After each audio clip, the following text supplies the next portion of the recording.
Sual olsa ki, fitrənin miqdarı nə qədərdir? Fitrənin miqdarı Peyğəmbərimiz Əleyhisselam buyurur ki, bir sədir. Nə qədər fitrə çıxaracaq? Bir sə. Bir sə nədir? 4 müd. 4 müd nədir? Hər müd bir ovucdur. Yəni 4 ovuc. 4 ovuc buğda və bu da eləyir 2 kilo 166 qram. 2 kilo 166 qram buğda ilə fitrə verilir. Fitrə verilir hansı şeylərdən? Əgər verilən buğda təmin olunursa, məsəl üçün, mən İslam məmləkətlərinin, ölkələrinin bəzilərini görmüşəm ki, məscidlərin qabağına tırlarla, maşınlarla, böyük maşınlarla buğdalar gətirilir, yəni o təşkil olunur, fitrə çıxarılır və buğdalar aparılır, çəkilir, un olunur və verilir. Yəni un vermək olar mı? Olmaz. Pul vermək olar mı? Olmaz.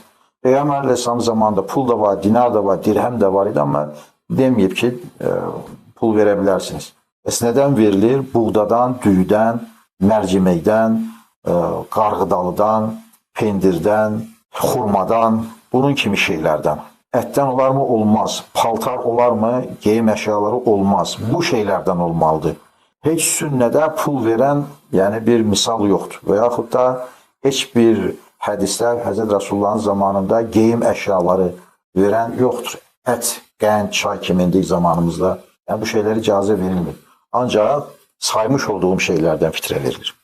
Və istəyir buğda, istəyir düyü, istəyir qarğıdalı, istəyir mərcimək, pendir, xurma nə versə 2 kilo 166 qram çəksinə verir. Artıq olar mı? Olar. Əksik olar mı? Bəzi kitablarda əksik rəqəmlər də verilib 2 kiloya qədər. Bu adam öz imkanına baxsın, yəni bu göstərmiş olduğumuz bu rəqəmin altına düşməsin, çalışdıracaq.